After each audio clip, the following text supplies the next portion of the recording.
नमस्कार, मी गणेश फाटक, अथर्व दौलत सहकारी साखर कारखाना, एक प्रशासकीय अधिकारी।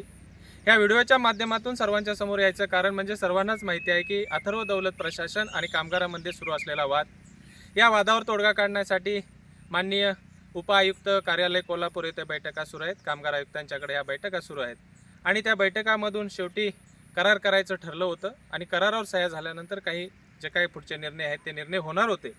मात्र जे 33 बडतर्फ केलेले लोक आहेत त्यांना पहिल्यांदा घ्या, तेव्हाच आम्ही करार करू, अशी भूमिका ही कामगार प्रतिनिधींच्याकडून आल्यामुळे काही गोष्टीला ब्रेक लागला होता। त्यावेळेला चेअरमन साहेबांनी आयुक्तांना सांगितलं की ह्यांच्यावर विश्वास ठेवून करार व्हायच्या अगोदर, करारावर सह्या व्हायच्या अगोदर मी पगारवाढ दिला होता, इतर सर्व गोष्टींच्या बाबी लागू केल्या होत्या। मात्र काही दिवसानंतर करारावर सह्या करायच्या वेळेला कामगार प्रतिनिधीकडून सह्या झाल्या नाहीत आणि ते आता विश्वासाला पात्र राहिले नाही। त्यामुळे मला पहिल्यांदा करार करून मग काही गोष्टी आहेत त्याचा मी निर्णय घेतो, असे ज्या वेळेला चेअरमन साहेबांनी सांगितलं। त्यानंतर गेल्या 4-5 दिवसापूर्वी काही बडतर्फ कामगार मान्य चेअरमन साहेबांच्या कार्यालयामध्ये त्यांना भेटायला गेले होते की काही करून आम्हाला घ्या। त्याचबरोबर आम्हाला बी काही लोक, बडतर्फ लोक, की प्रत्यक्ष अप्रत्यक्षरित्या फोनवरून विनंती करत होते की आमची परिस्थिती बरोबर नाही, आम्हाला ताबडतोब कामावर घ्या, आमचं निलंबन मागे घ्या। असं म्हटल्यानंतर आम्ही असेल किंवा कारखान्याचे एमडी मराठे साहेब यांनी चेअरमन साहेबांना विनंती केल्यानंतर या विनंतीला मान देऊन पुन्हा एकदा चेअरमन साहेबांनी यांच्यावर विश्वास दाखवायचा असेल आणि विश्वासानं पुढे जायचं असेल तर ह्यांच्याबरोबर चर्चा करू, त्यांना कारखानास्थळी बोलवून घ्या असा आम्हाला निरोप दिला। त्या पद्धतीनं मी निरोप दिला। मात्र त्यातील काही कामगार हे न्यायालयात गेल्यामुळे न्यायप्रविष्ट गोष्टीमध्ये हस्तक्षेप करणं चुकीचं होईल म्हणून मी त्यांना बोलवलं नाही। त्या बोलवल्याप्रमाणे काही कामगार, बऱ्यापैकी कामगार जे कोर्टात गेले नाही ते कामगार हलकर्णी ते जमले।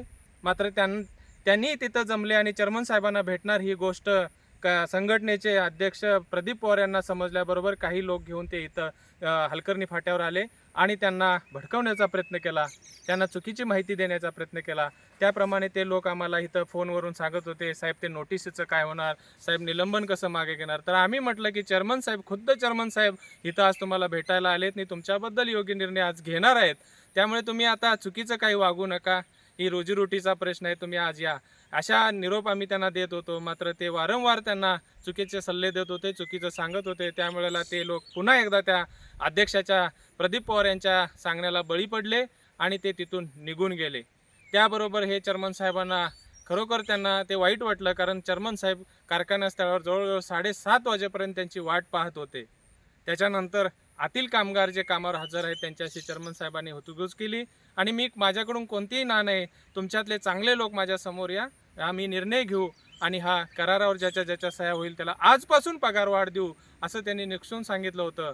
मात्र कामगार तिथून शांत गेले आणि जे व्हायचंच तेच झालं की कामगार आयुक्त कार्यालयात जाऊ, तिथंच सह्या करू आणि अध्यक्षांची सही आणि सचिवांची झाली तर इतरांची काय गरज आहे, किंवा तुम्ही गडबड करू नका, आपण एकत्र येऊ आणि हे करू। म्हणजे हे प्रकरण संपवायचं सोडून हे वाढवण्याचा प्रयत्न हे संघटनेचे जे प्रतिनिधी आहेत ते करत आहेत। त्यामुळे आज मला इथं सांगायचं आहे की आवर्जून सांगायचं आहे, जर असं घडलं तर इथून पुढे कोणताही तोडगा निघणार नाही, हे सर्व कामगार बंधूंनी ध्यानात घ्यावं। जे चेअरमन साहेबांनी कारखाना स्थळावर तुम्हाला ज्या सूचना केल्यात त्या सूचनेप्रमाणे जर तुमचा सहकार्याची भूमिका आली तरच ह्याच्यावर निर्णय होईल। मात्र जर असं काही झालं, आरमोठी भूमिका जर प्रत्येक वेळेला घ्यायला लागले तर इथून पुढे प्रशासन याच्यावर तोडगा काढणार नाही आणि जे काय जुन्या पद्धतीनं चालू आहे, जे कोण कामगार कामावर हजर आहेत त्यांनाच घेऊन हा कारखाना पुढे आम्ही चालू ठेवू, याची खबरदारी आणि ह्याची नोंद ही कामगार बंधूंनी घ्यावी। धन्यवाद, नमस्कार।